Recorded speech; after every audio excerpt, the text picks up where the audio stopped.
States, and it was almost a joke, like, dang, everybody's gone to the States, and what are we going to do, kind of thing. And those people in particular were probably more economic immigrants, and not necessarily, like, if they got deported back to Costa Rica, they'd be okay. They weren't there, they didn't come out of persecution or anything else. If they overstayed their visas here in the States, I would be 100% like, okay, well, sorry, you overstayed your visa, you need to leave. I think I'm very in favor of proper enforcement. But as usual, there is no need for the grandstanding, etc. Now, is it necessary for, again, I agree with Marshall or Scott, whoever said it's necessary for President Trump, for his base, and for the people that support him, to be this extreme. Cruelty is a brand, and I will say, from the perspective now from another niche, as we are all like representing various niches in our own lives, the other niche of evangelical Christianity, in my opinion, this is actually ultimately a massive spiritual crisis, because of the fact that this is something that is a political pawn. It's something that both parties don't necessarily want a solution to. Not the humans, not the people that vote, but I mean the guys in power, the politicians, etc. It is definitely a very convenient political football, and it helps people win elections, as we've just seen. However, when you bring it down to the level of individuals, such as old Raj is talking about, who don't care how cruel it is because they're believing, their amygdalas are fired up. I mean, and our brains are programmed to remember scary things and bad things much more so than good things. That's why when you criticize someone, you're supposed to also say, 5 good things to them, because our brains are programmed to remember the bad stuff. That's just an old evolutionary thing to help us survive. We got to remember where the lions were hiding, etc. So we remember that. So obviously people know how to manipulate that. Politicians do. And so given the base that is so stirred up and terrified of these horrible, demonic, killer immigrants, I understand their reactions. But I also know that a lot of my people, a huge amount of the base is or used to considered evangelical Christians. And so for me, it's a massive spiritual crisis, because where it used to be that cruelty was not a good thing, where we did actually believe in turning the other cheek, now there are literal discussions all over Twitter, and as I call, they're known as the Theo Bros, but these hypermasculine guys and the whole movement toward hypermasculinity, that is something I feel like that's almost the death throes of, I'll use an overused term, but the patriarchy, but let's just say the hypermasculinity and all of this is everywhere now. And so you've got people from evangelical Christians, etc., who are now actually even looking down on Jesus because of the Sermon on the Mount and how soft he was. So I think we've really lost our way, and that is terrible, and that is cause for despair and for weeping and gnashing of teeth, in my opinion. At the same time, I have a deep faith that there is a reckoning coming. And when the reckoning comes, it's not going to be pretty. It's going to be quite difficult. But things like this, they do run their course, and I am trusting that there's not too much that's done. Well, much has already been done, but yeah, actually, no, I cut back. There's a lot of damn already done. I just am trusting that some things change sometime soon, at the very least in the next election, because this can't continue. The level of cruelty is, and I think so many reasonable, rational, independent people would be in favor of stronger immigration enforcement.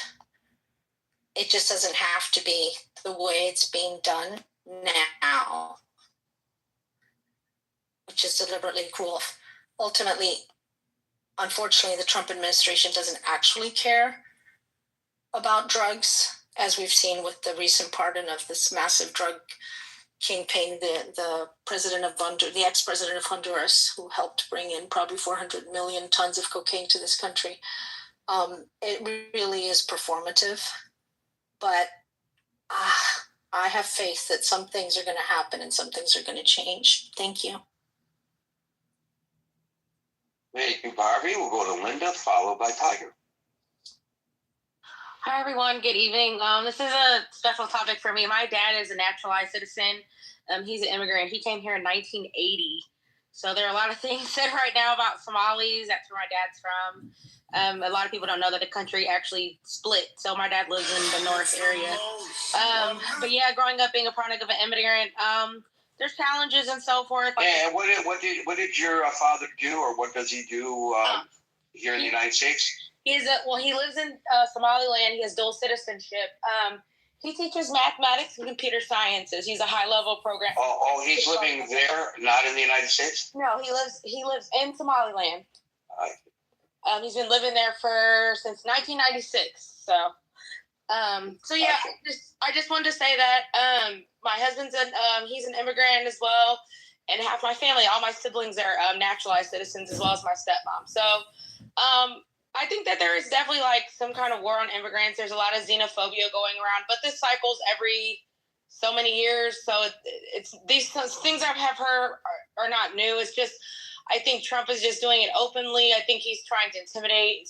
I really think it's a lot of scare tactics. I think if you're here undocumented, you run the risk of being deported. If you don't have your documentation to be here, I think most of them know that they can be deported. But the ones where they're like ripping people from the kids and people are like disappearing, and the lady that got tackled by the ICE agent. I mean, the people that are getting picked up at their interviews, I think it's just overkill.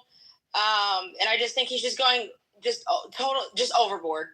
And I just think it's creating some situations that don't need to happen. I think the way it makes us look to the world. I'm concerned about for Americans that do live overseas right now in other countries, how they might be received. And I don't know if he's considered that. And the last thing I want to say is too, I just worry too about safety. I don't know if everybody can handle what's going on. Some people don't have the mental capacity. And sometimes I wonder, how someone would react, because I work in human resources. So I've had to let people go because they didn't have the proper work authorization documents. I do that on a regular basis. And like I said, some people, they all know, and they know that they can't work without their documents. But some people, I just worry about some people's mental stability with all this. And I don't want to see somebody like just go ballistic or something or harm people. And that's all I want to say. Thank you. Thank you. I just asked ChatGPT for a list of notable Somalians who have immigrated to the United States. And why did I ask the question? Because none of them have contributed to this country, according to the president. And when you make an absolute comment such as that, it only takes one exception to make that comment irrelevant. And according to ChatGPT, and I'm going to jettison the politicians like Ilhan Omar and other people who have been elected to office, most notably in Minnesota. I'm not going to talk about them. I'm going to talk about people who you can say contributed somewhat to our country. I see that there's an Academy Award nominated actor. I see that there's an international fashion model. The Communist Queen, the I see that there's an award-winning poet. I see there's a Grammy-nominated musician.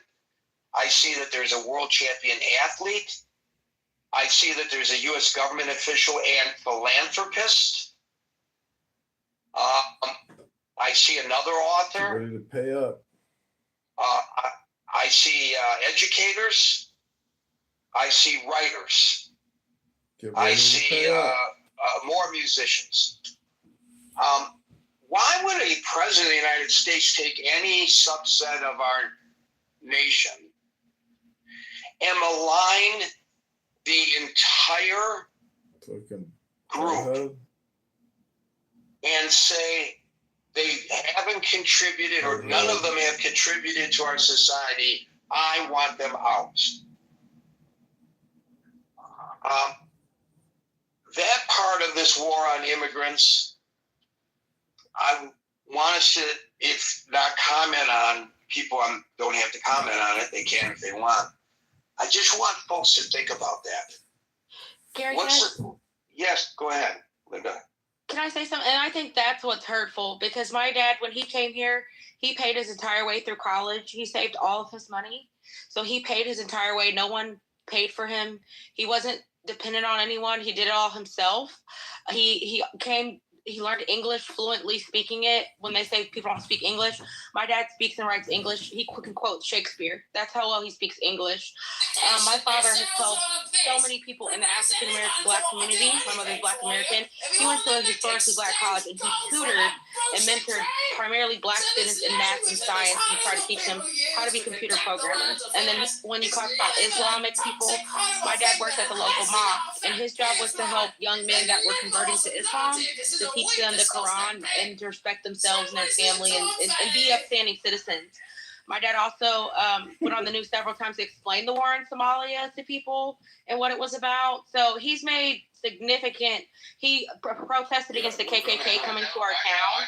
So he's made significant contributions as an immigrant. So when people say those kind of things, I think they just don't know where people are coming from. And I want to make this important point and let someone go. When you look at someone or either picture, I think people don't understand. You make 7 unconscious biases about someone. So you make 7 assumptions about someone that you don't know.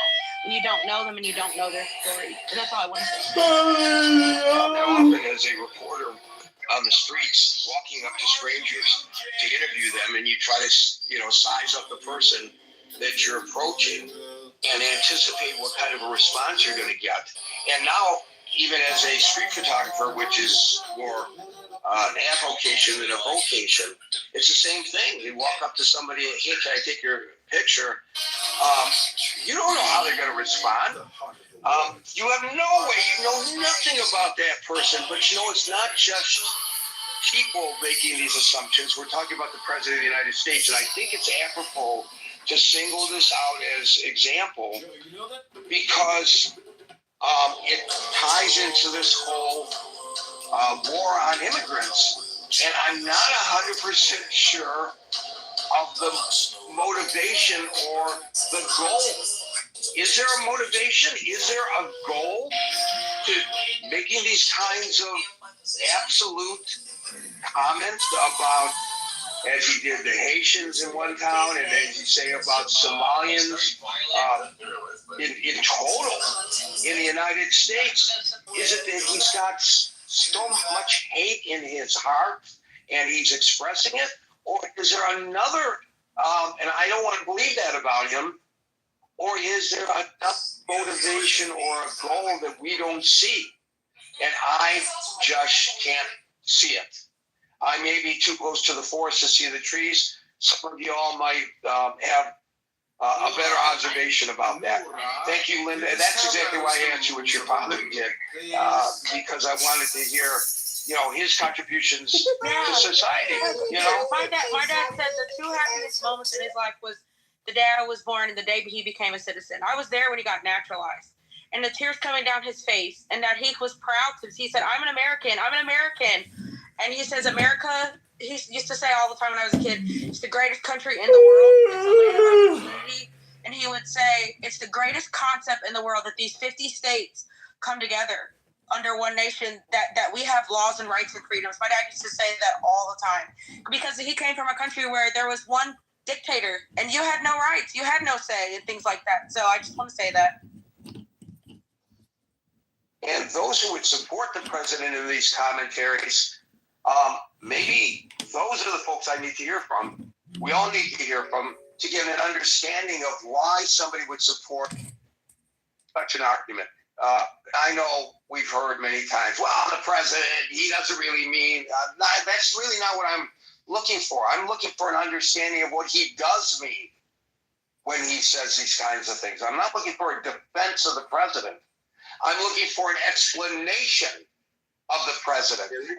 Yes. We'll get to you. We'll get to you. We'll get to you. We'll get to you, Dave. We'll get to you. Okay. I got to go in order. I can't. It's not fair to the others if I skip the order. But I will get to everyone. I promise. Tiger, followed by Merrill. Hey Gary, and again, thanks for inviting me onto the stage. Yeah, and the simple answer to the title is that nothing in life, almost nothing in life, is necessary. United States as a country, as it is today, is probably not necessary in the grand scheme of things. But I'm not, this is not my personal perspective. I know there are a lot of Americans think it's important to be American, to have an identity, to have a country together. Right, but let's stay on the topic, not talk about America, talk about this specific issue. Well, this isn't the topic. This exactly is the topic.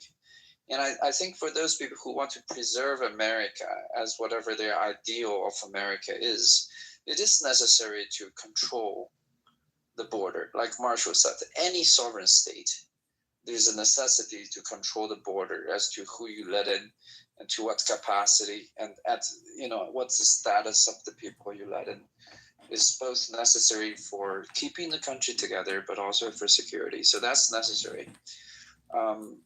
What's so particular about America, though, is the American identity is not built upon things like race and, strictly speaking, nationality.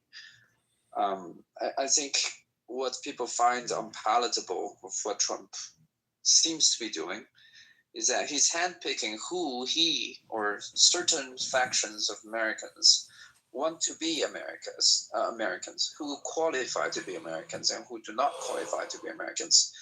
And this is not a unique thing in America, right? Countless countries throughout history and different geographical locations did similar or sometimes even more severe things. South Africa was an apartheid state. Nazi Germany chose who then want to be German and should be qualified to live on their Lebensraum. I think that's what it's called. Lebensraum. Yes. And you have countries today like Israel, who is having very strict control on what kind of political rights to grant to which part of the people. So it's not uncommon, but when it comes to America, because the American ideal is built upon a belief in, the democracy or the declaration of some sort, the emancipation. So this is where these ideas come into conflict. And I believe there was an American philosopher by the name of Huntington wrote somewhere earlier last century that having a diversity in American society is actually counterproductive to the idea of forming a common understanding of what this nation is.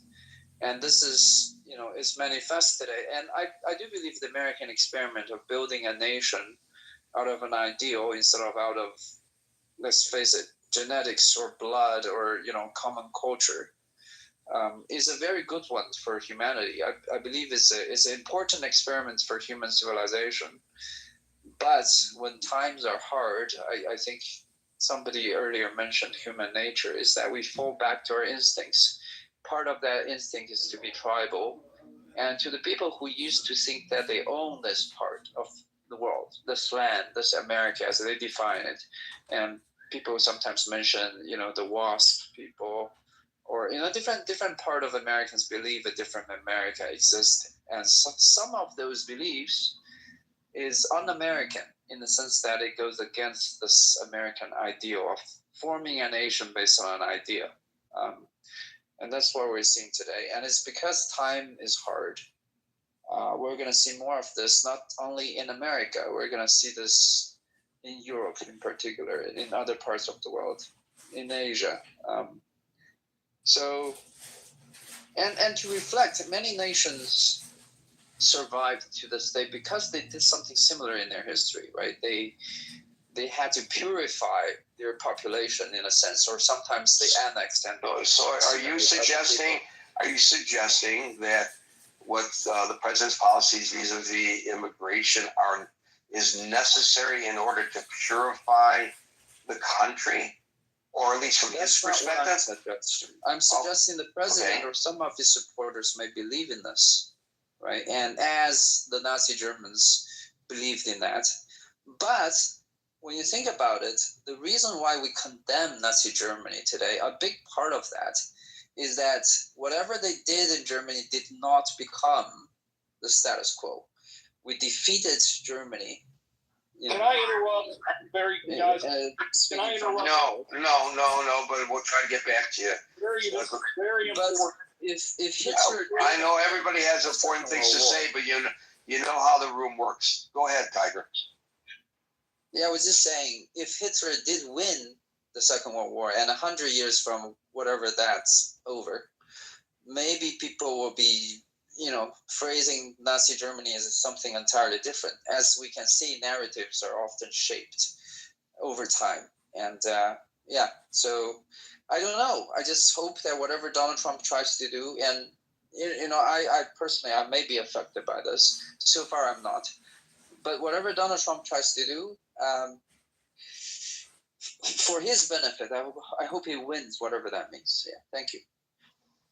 I don't understand that last comment, but it was noted. Thank you, Tiger. We'll go to Merrill, followed by Monsef. Hey, Gary, I got inadvertently kicked off the stage. Well, I'm going by how I see the order now. And by the way, it's 5:55, so we're not adding any folks to the stage. However, everybody who's on the stage and in queue will get the opportunity to speak as we go into extra time. Monsef. No, it was me. You're correct. You're correct. I was doing a little housekeeping because somebody jumped on late. I let Monsef go ahead of me, but I... No. I want you to go next. Thank you, Meryl. And thank you for your patience, Monsef. Go ahead, Meryl. I don't think I can help you, Gary, because you were looking for some kind of looking beyond the forest to find something in Trump that I can't find. I don't even think exists. I will go even further than Scott. He is a cruel person. I believe he's a cruel person. Does his base like it? Yes, they do. But I don't think that changes anything. I think that he is plain simply, his personality disorders include being cruel. And regarding immigration, this isn't a man who just hates immigrants. He wants to make people immigrants. He wants babies, people that are born in this country. He wants them deported. He doesn't want them to have citizenship. They're born here. The Constitution says they are American citizens. He's fighting that. He doesn't want that. He doesn't care about DACA. And the DACA people, they do things that are so far superior sometimes than some of us do, us American citizens, in order that they be able to stay here. They join our military. They have to. They have to either go to college or join our military, and they do. And Trump doesn't respect that.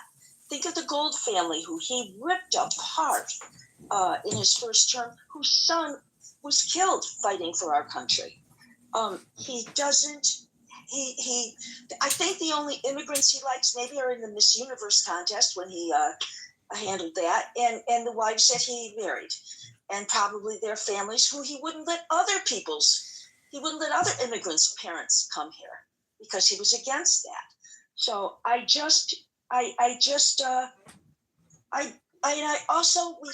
we have discussions all the time, and there are some people that come here and they're very, we have to do this, it's the law, and they need to be handled because they broke the law.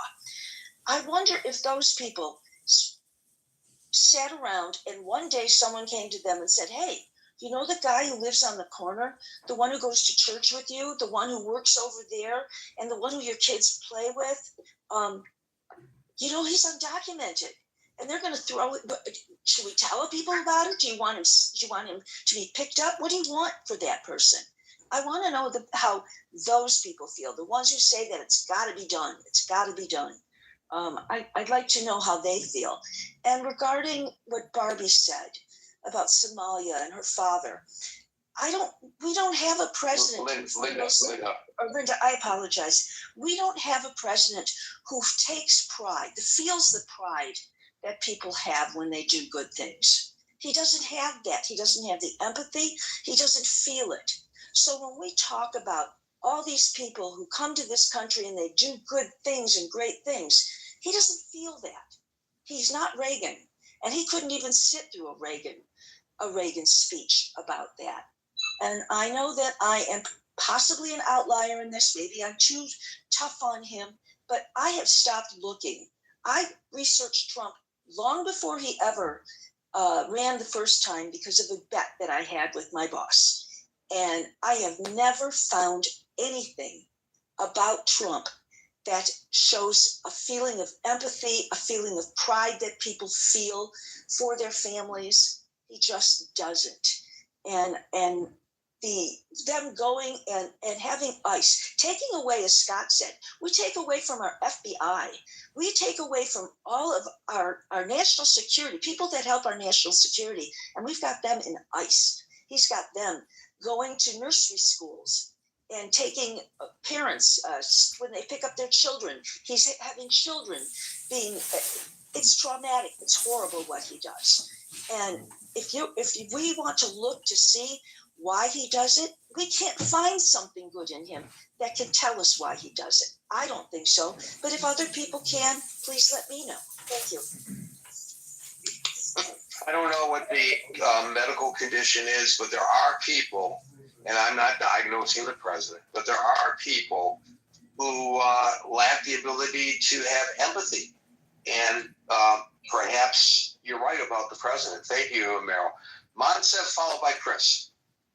Thank you, Gary. It's a topic we spoke about a lot, but it keeps coming back because it's still a bad thing for this country that we have to still be talking about stuff like that. Back in 2015, when Trump was running, he made a name for himself. I mean, he was bombastic about, all the insults and the stuff that he, whenever he goes into a rally and there is live cameras and all that, he wasn't shy about calling, Mexicans rapists and murderers and, countries in other places of the world that he despises. He didn't mind calling them shithole countries. And people that come from them are no good. And this time, he pushed it a little far because of he wanted to build on the immigration issue that Biden wasn't good at. I have to agree. Biden kind of dropped the ball on the immigration issue because he did not have a good immigration policy. He did let a lot of people come in. However, that was after the crisis of COVID that created havoc in the world. And, if Biden were to be blamed, yes, he was the president, and that crisis at the border, he should own it.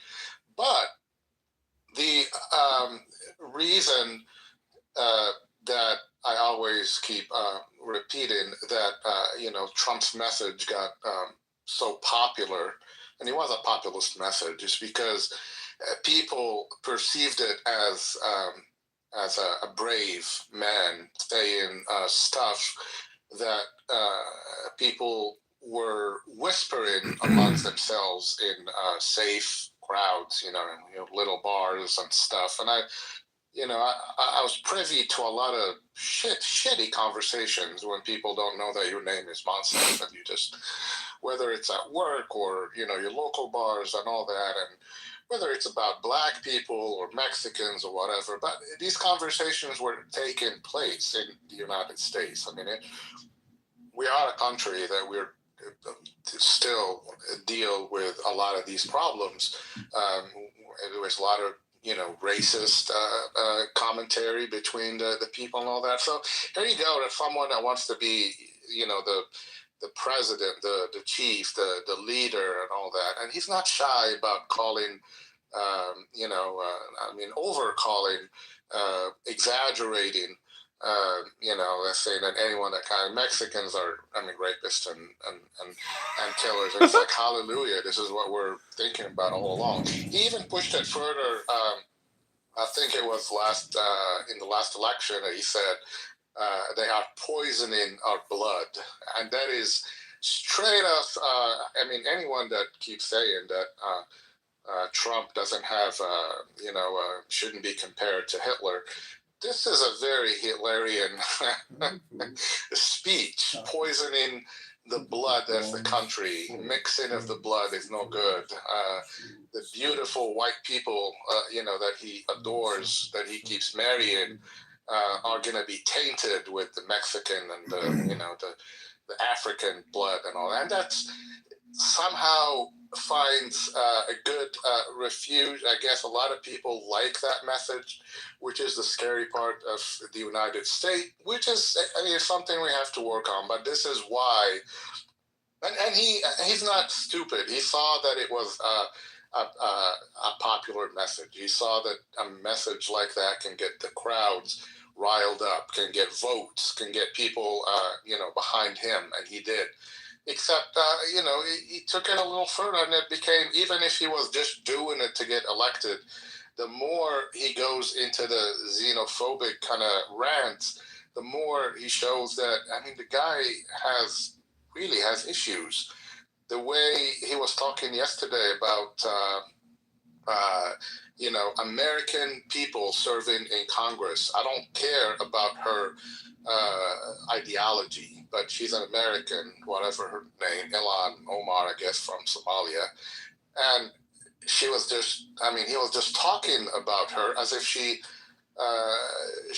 was elected while she was in Somalia. She was elected to Congress after, she became a U.S. citizen. And one thing that we love about this country is, U.S. citizens are all the same. Americans are all the same. There's not, you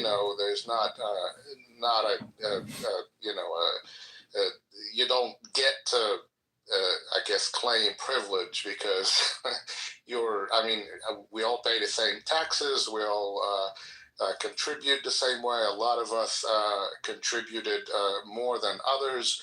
I got people from my community. I am a dual citizen that have served in the Army. I got a friend that was a Moroccan-American friend, a dear friend of mine that did 2 tours in Iraq. He died after his 2nd tour, and he was a proud American. And if we were to go by the classification of where he came from, I guess you would call him someone from a shithole country. But he did offer more than, a lot of people that are calling names would offer to this country. I keep saying the same story every time, but the First Lady of the United States was an illegal immigrant for a few months. She did come under a contract that did not, a visa, a tourist visa, and then she decided to work, which is illegal. Her visa expired. She didn't have a work permit.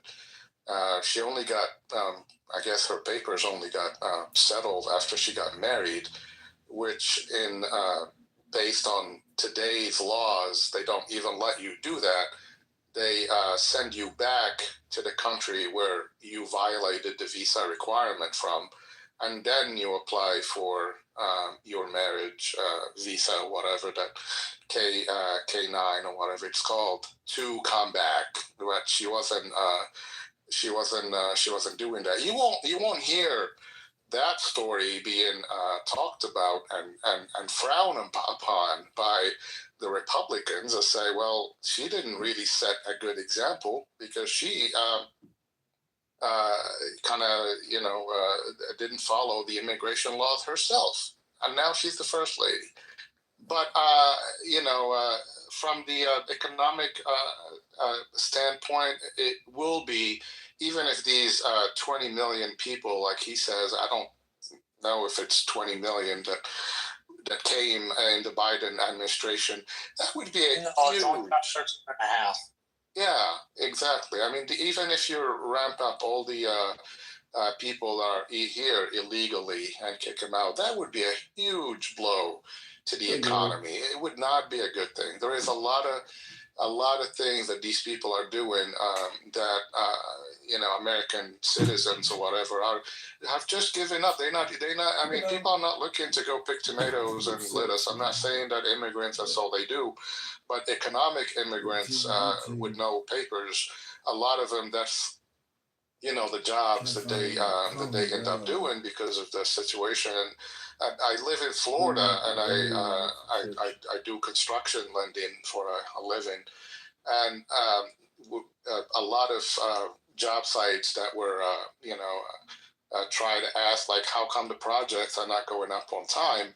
And all the same question comes back, is that we can't find enough people to work, and because immigrants were a huge part of the construction business in the state. So even going up, even if it's a problem that needs to be solved, propose a solution that's not going to have a blow to the U.S. economy. That's all I have to say. Thanks, Gary. So I got a question for you. And it's something I've been passing back and forth in my head. I don't really if you've been here for 20, 30, 40 years, I feel like deporting you'd be cruel. But say you got here 5 years ago and it took the court 5 years to process all that stuff, and you still get a lawful order of deportation. Are you amenable to the move of enforcement, or do you think enforcement is something that has to fall by the wayside? No, as long as you get your due process, Marshall, like you said, if someone can prove, I guess, that for 20, 30 years or whatever, they have lived a decent life, they have paid their taxes, they never committed a crime, that would be ridiculous to just ask them to pick up and move to whatever they came from. When you're here and, I guess, if you're caught and you're like 3, 4, 5 years, you are running a risk that your situation is not legal. So unless there is a government should be smart enough to think that, well, if someone has been here for 5 years and they have contributed to society and all that, is it really fair to treat them as someone that just was caught at the border yesterday and it's going to be sent back? Should some kind of amnesty be applied? I'm talking like this because a lot of countries in Europe took this route because it was beneficial to society over there in Spain, Italy, sometime in France, but Spain was the leader in this because of all the African migrants from the southern Mediterranean coast. It was an amnesty law, but you have to prove that you are contributing to society, you do have a job, you are serious, you're not into drugs, you're not into whatever. Because at a certain point it does become it's something that you have to treat. Yeah, there is the law, but then there is also a lot of things that you can do. There is amnesty. There is, everyone's situation is different. I do have to mention here, Marshall, that looking at all the the data from the immigrant populations here, it's the lowest levels of crimes. The most crimes in the U.S. are committed by Americans, especially when it comes to murders. And even when you hear that they released a bunch of people from jails and they're committing, most crimes are not committed by someone who just fled. Costa Rica last year. Most crimes statistically are committed by U.S.-born, natural-born Americans. So even taking that route that we're cleaning the country from the criminals, it doesn't make statistically doesn't make any sense.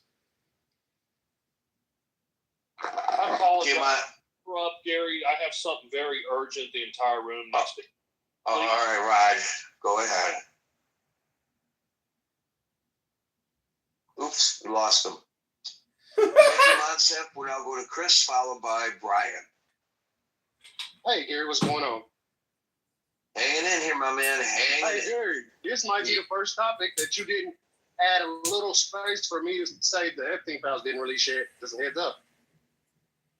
This wouldn't be the veil over the Epstein eyes, but this is just another. I'm bringing this up. It's not the president. No. This is a great topic. I'm just saying this is the first time that you made a room that I couldn't just sprinkle a little bit of that truth about the Epstein files that did not be released. And I did want to say it, but let's move on to the topic. So is the government war on immigration necessary? Obviously, no. We do this every day, Gary. No, it's a great topic, but no. We know what immigration does for our country on the positive side. We even know that they're not as much as criminals, rapists, and robbers as we've been told because of the statistics that eventually one day may disappear. So we understand already that that's just a fabricated lie that he's pushing to a base. Now, I don't remember which guy said it, but he said he works with about 200 people that would live and die for Trump, believe anything he says and believes he's not going far enough. Guess what? That's this country. I hate to say it, my brothers and sisters of Caucasian descent on this stage was right there on the edge of saying what they needed to say. And I'm not saying anybody said anything wrong, but I am saying that you guys just refuse to say that this man is pushing a white nationalist movement across his country. And it benefits you guys. So yeah, he's not saying, hey, we're going to go get the Irish. We're going to go get those Jewish people out of here because they are immigrants. We're going to go get the Russians because they're immigrants. No, he's speaking about brown people of places that he know there will not be any white people. Oh, except Afrikaners. Afrikaners are the only people available to come in this country right now. Outside of those other brown countries, white people from brown countries. So again, we're going to keep speaking around it, and that's going to keep giving him room to move within the room to the realm. Communist queen, the Until he starts speaking tamale. directly about, you know what, this is a white nationalist movement. Why does he not want any brown people in this country? Why does he keep telling us that only people are doing bad things or criminals are the rapists and the robbers of the brown countries? I get it. It's hard to take a mirror and say, you know what, I'm not like him, or maybe I have opposing views, but some things that I do agree with. But you have to be able to look at yourself and say, hey, that's not right. Even though I'm on the side that he's working for, he's not doing anything wrong to me, my cousins, my uncles, my Democratic cousins who argue all day with my Republican uncles. He's not doing anything to those people. He's only doing things to the brown people. We have to remember, those fruits on those vines did spoil. They still went to the grocery store. You know how I know? Because I bought strawberries. I bought grapes. I bought blueberries in packages with mold, with brown spots inside your strawberries. Because those things weren't getting done. They have already affected the American people. But we're going to keep trying to tiptoe around the fact that this man is really pushing a narrative that does embolden one group of people in this country. And it's the Caucasian skin people. I don't mean Caucasian people, I don't mean skin, but everybody gets what I'm saying. Now, I'm not saying you guys are wrong and you guys need to be tarnished from the country or banished for not standing up and realizing that you actually are being part of the issue of not speaking directly to what we're all seeing. I'm not going to say that. I'm going to let you guys figure out that part. But what I will say is there will be a day where this won't be the status quo. And he's pushing towards the status quo now. And J.D. Vance is doing it, trying to take the turning point around so he can try to be the next president. They're going to continue to try to wash over your next generations into believing that the white nationalist movement is the proper movement. And they're going to do it under the gauze of Christianity. Saddle the tax burdens, which they're going to do that under the gauze of Muslims are bad. Those shithole countries are recognition of this, Otto the First rewarded. This is what they're pushing to not only he knows he's an illegitimate president. He knows that there were a bunch of different reasons why it actually turned out the way it did. And I take responsibility for those parts of it that I should believe. He knows he's an illegitimate president. He knows. But one day there will have to be a change in this country. If you want this country to continuously grow, you will accept the change and push back on the negative narrative that's being pushed. And do it loudly. Do it loud enough to where they can start to see that this is not the right way for a country to continue to progress in a proper way. Again, I've also when he immediately started harassing Hispanic and brown people that worked in our farming industry. Those fruits weren't good. They lasted a day if they were organic, and they weren't. But that's because nobody's working those fields. The word synthesis, when translated Venezuela will be the bad guy for whatever political, financial reasons he's going to gain himself. That's not going to benefit anybody. The truth of the matter is, if your life has not gotten any better in the last 10 months, like he told you what it would on day one, but he's still going around harassing the immigrants and making prices higher, what is he actually doing for you other than tickling your fancy?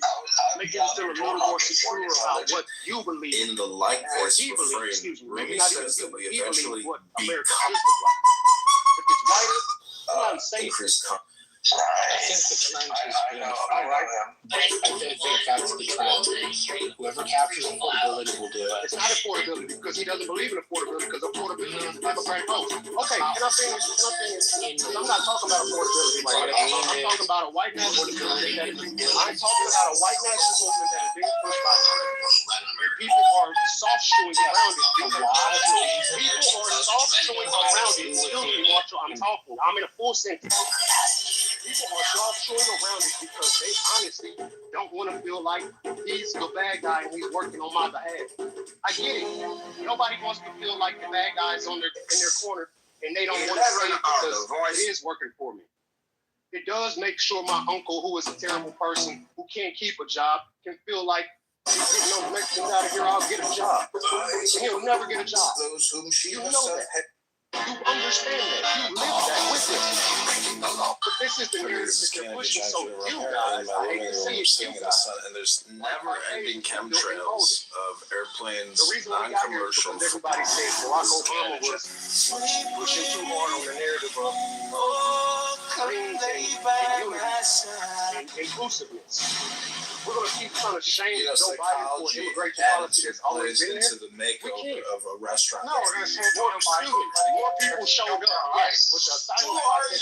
James? All the immigrants and migrants, but they're asylum seekers. They are asylum seekers. Marshall, I didn't interrupt you. Nobody interrupted you when you talked, but you seem to be interrupting me. Let me This is why you don't know. I'm not blaming anybody. I'm telling you my opinion on the topic. And if you can't accept that part, you should sit down and go sit in another room. I should get a fair chance to speak too, Marshall. A black man in this country should have the right to speak without a white man feeling they should step on him. And that's what you're doing right now. I feel like you're trying to step on my voice. I feel like you're trying to step on my voice, Marshall, and that's rude. Gary, could you please stop this? Could you please stop this as an ally?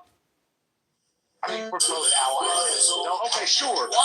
Sure. But Gary's not stepping on my topic. Gary's not stepping on my time. You're wasting the rest of these people's time. It's about 7 other people in here, and Gary has to go to work. But you want to interject on my comments.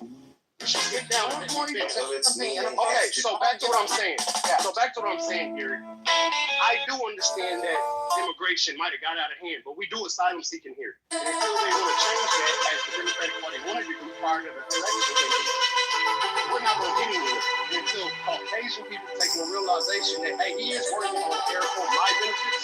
However, this won't benefit me in the long run. My food will be bad, my prices will be high, my next door neighbor will be harassed. The kids that play with my children will no longer have a father or mother because they've been harassed or kicked out of the country. Then this is what we get, Gary. We're going to continue So I'm going to codify your point if you don't mind. Plastic picks our crop. I would like you to do what you're going to do, Gary, but he got to stop interrupting. All right. You guys have to, have a conversation. I don't have to have a conversation about nothing. Well, okay, if you guys want to resolve. Please go ahead, Gary. I don't care about resolving it with people I don't care to know. I don't know him. I don't care to know him. All right. We're in the same space because you make a good space. That everybody should get a free chance to speak and not be interjected. And you always do. You always do. And I respect your stage. Yes. So I would just like to codify something that you said. I got a little bit of a takeaway from this. I don't know if other people view it the same way, but I think the point made there, and it's an interesting one that I think we should each of us assess as a possibility is that there are rules in place that allow for people to migrate to this nation to seek asylum. Those rules are on the book. I say rules because I don't want to get hung up in the semantics of the laws and the treaties, because there's an overlap there, but there are rules in place. And we may have a president, as this is what I'm hearing Chris say, who disagrees with the rules. But he can't change the rules, so he changes the manner of operation to circumvent the rules. That's an interesting concept to consider. So if we now scroll back to the top of the room, is the government war on immigrants necessary? Perhaps to the president and his supporters, what Chris just suggested, the answer is yes. It's necessary to circumvent the rules. That's an interesting possibility that I am going to contemplate, and I want to thank Chris for putting it in my mind. Brian, followed by Andrew. Hey, thanks, Gary. I think I'll provide the counter argument or take the hits as the supporter of this, saying that I think the war, strong term, but I think the pace is the way I would phrase it, is necessary, because you only get a certain amount of time as president to enable your policies, and we see that the Democrats, the left, are actively trying to slow him down. Lawsuits with different activist tactics, creating a bunch of chaos and confusion. So I think what he's realizing is you only get a certain amount of time to get as many people out as possible. They're not going to be able to accomplish that at the same rate at which they were let in. So it makes it seem like they're cold, they're heartless, they're mean, when really he's just, I think, facing the reality that, let's say, if he loses the midterms, loses the House or the Senate, then a lot of his policies will get further delayed. So he'll have to use the courts, and that takes time. So it's really a little bit of understanding the point you're making, and so you're saying that the fact that we have so many immigrants in the country is an impediment to the policies and affects the midterm elections adversely to the Republicans? What I'm saying is Trump needs to act quickly to get these people out, because if he loses the House and or the Senate, and he's constrained by law. He's constrained by U.S. law to a process. He's not just allowed to put people on a plane and deport them to nowhere. That's not the process for proper deportation in our country. But he does. So yeah, I agree with you, Marshall. But that is what's happening. But I'm just asking. So I understand that he feels under time constraint to get done what he wants to get done. Well, what's the reason he's trying to get rid of? We don't want him in the country. Get rid of all the Somalians. We don't want him in the country. Get rid of all the Afghans. We don't want him in the country. Get rid of all the Haitians. What's the reason behind all of what he wants to get done before the midterms, where he may lose control of the check and balance system, which he is now indemnified from?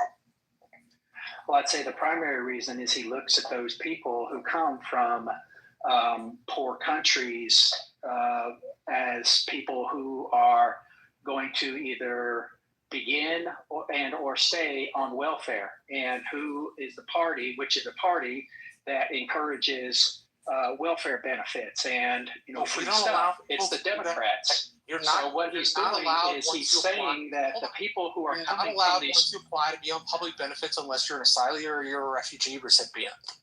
By federal law. But yet it happens, right? No. You're saying it doesn't happen. What I specifically said was that there was a process. Are you saying that people who come in from other countries are not on SNAP, are not on getting benefits from the American government or the state level. No, that is not how it works. It is currently illegal to do that. It's been illegal since the big. You're not answering my question. Are you saying it doesn't happen? I am saying that when it happens, it is illegal. Does it happen? And it's been illegal for a very long time. And the Trump administration is the administration that put some of these penalties in place for the very thing we're talking about right now. Okay, so then when he goes after these people who have committed these crimes, who are on benefits, who are getting, illegal access to American taxpayer dollars, then that's where. Hold on. You don't get access unless you have a work number. Go ahead, Marshall. No, I'm sorry. You just don't get access unless you have a work number or social security number. That's the way that it works. Are people getting free social security numbers? Pernicious idea. Are people getting illegal access to social security numbers? Somehow receive federal benefits for no good reason makes absolutely no sense. Number one. Number two, it's not the proper process. And number three, give you evidence where you're they wrong? are for. Please put it in the chat. Can I give you evidence where you're wrong? Sure, put it in the chat. Okay. I'd be happy to see it. Sure. So my brother works for a company that hires illegals. And so what will happen is the person who does their HR process will ask for a social security number when they get hired. And what will happen is she will say to this illegal, that social security number is not valid. Somebody else already has it. Pick another one. So then what happens is the person shows up, same person shows up the next day with a different social security number that is not already in use. Which is currently illegal. You don't have to pass another law to enforce. If they're hiring that way, they're hiring that way, and they should be busted. I got a buddy who's also in HR and also does cold storage, and they check every. Okay. So my point is, it happens. If I could get back to my point. Gotcha. So what I'm saying is, it does happen. It happens on a rampant basis, and so no, it doesn't. And you have provided no evidence to substantiate that allegation. None. Okay. Let's say that this company is the only company in the whole country that it happens. So let's take your argument that it doesn't happen, it's not rampant. But let's just say that when these people say it didn't happen, what I said, Jesus Christ, are we going to quibble over every already sentence? Illegal, and so complaining about it as if it's this new thing that somehow magically appeared out of nowhere makes no sense. Because it's already illegal to do. It's already a crime in the country. It's already a crime that President Trump made sure was a crime when he was in his first administration and helped pass a bill the second administration to make sure getting federal resources from things like SNAP were a crime. So here's the point, though, guys. We can argue back and forth. Does it happen? Is it supposed to happen? Is it legal when it happens? Here's the whole issue with the president's approach, and I'm going to take it away from the SNAP program and point to his current, and I agree with you, Brian, it's a strong word, war. His current war on the Somalian population of the Twin Cities. There are had the number and now I lost it.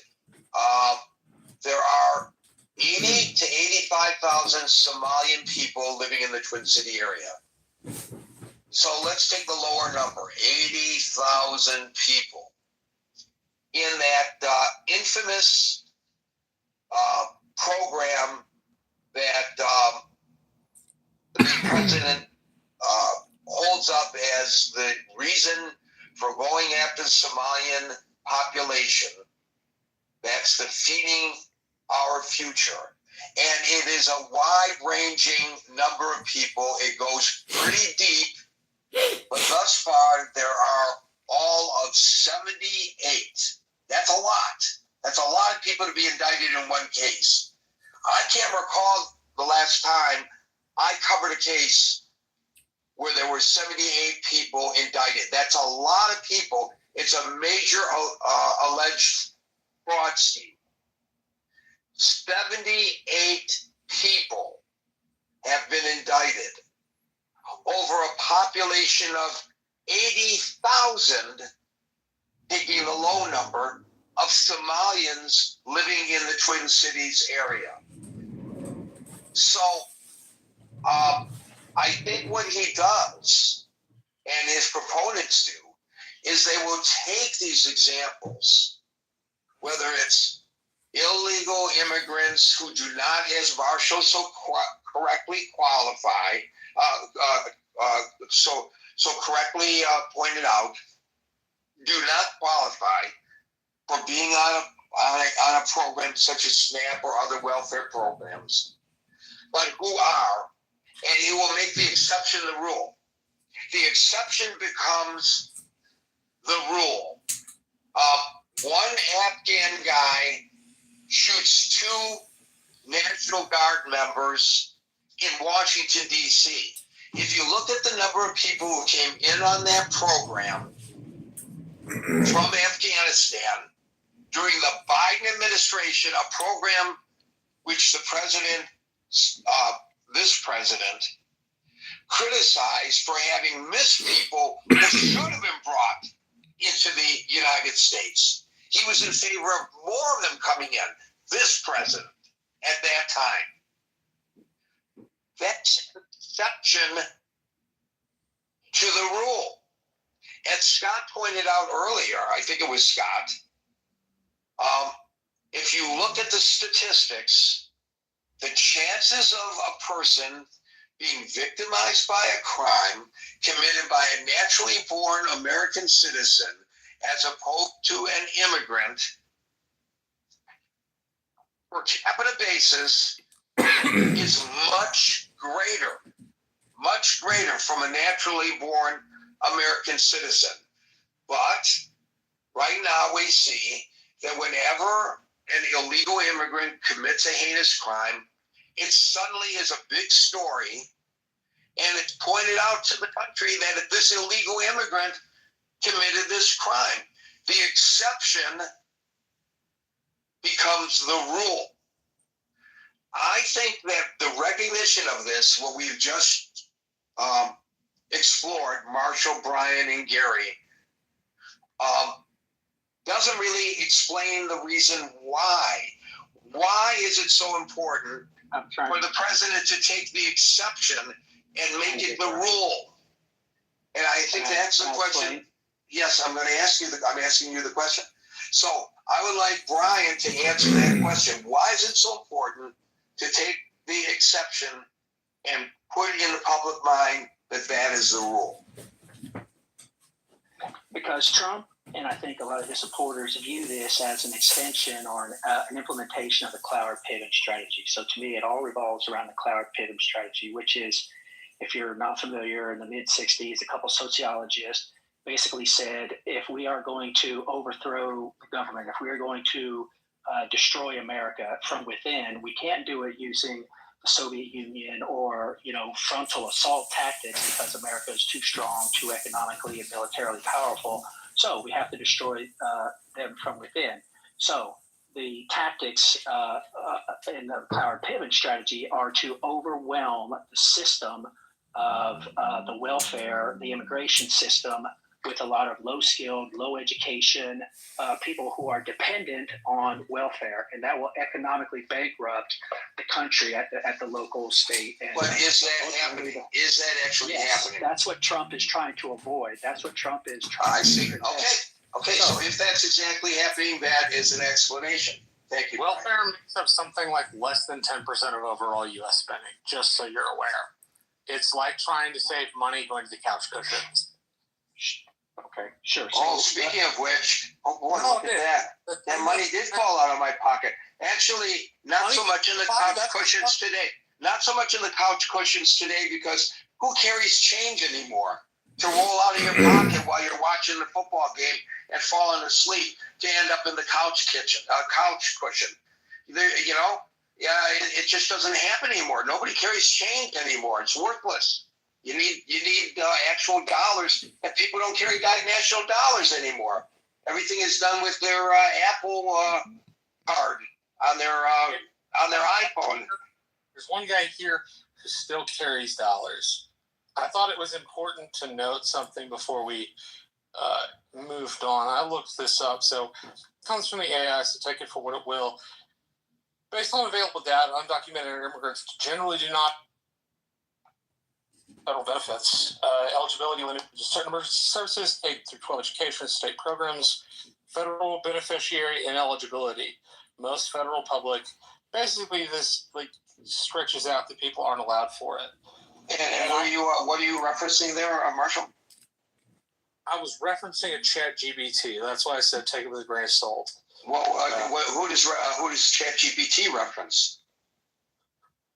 ChatGPT and their thing, they reference the American Immigration Council, economic. Okay, so the American Immigration Council is a credible. They're an advocacy, but they are credible in the information that they promulgate. So here you have a perception that Brian had, and I'm not singling Brian out because obviously what the president is doing resonates not just with Brian but with other people. People get the perception that this is a significant problem in the United States. You've already pointed out previously that it costs a very small percentage of the overall budget. So it's not really, as Brian would suggest, destroying the United States from within.